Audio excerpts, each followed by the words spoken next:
The recent dynamic state of the replacement property marketplace has created a very interesting phenomenon. Namely, there just aren't enough good properties in the current inventory available to the average 1031 exchanger. Or maybe another way to describe the situation is to say it like this. We have too many investors in the midst of a 1031 exchange chasing the same replacement property. This makes getting an offer accepted much tougher and puts a lot more investors at risk of not being able to identify within their standard 45-day ID window. And we all know what that means, paying those capital gain taxes when you really didn't want to.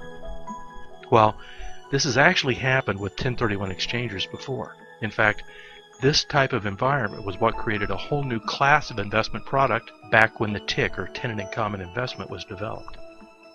A TIC was basically a property whose ownership was distributed and syndicated amongst many different exchangers. But because the exchangers actually owned an undivided interest in the property, even if they only owned a small percentage of, we'll say, a large triple net investment shopping center, their purchase of that interest still qualified for deferred gain treatment under Section 1031. Now, while some TICs still exist, the new reality for many exchangers is that because there were so many abuses of the exchangers in these TIC investments, that the word on the street now is just to avoid them if you're a 1031 exchanger.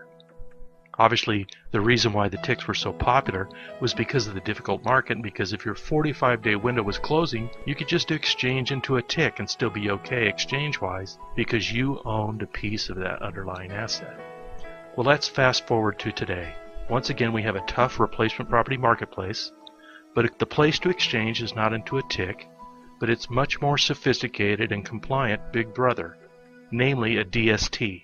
DST actually stands for Delaware Statutory Trust, which is simply a mechanism created in Delaware so legitimate 1031 exchangers can all exchange together, or crowdfund if you will, into a truly investment-grade property, which is both professionally managed for cash flow, but also compliant and compatible with deferred gain treatment under Section 1031.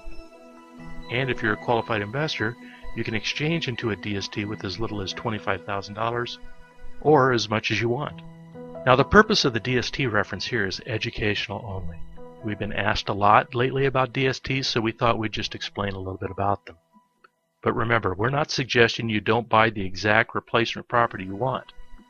Rather, what we're attempting to do is give you as an exchanger an option if you can't find the right one, or if your 45-day window is closing quickly and you just can't get anything else lined up. Or then again, if you have 1031 exchange funds left over after an acquisition, maybe you can buy a piece of a triple net investment that provides for some cash flow as opposed to paying that capital gain tax because your time ran out. But a DST works for that.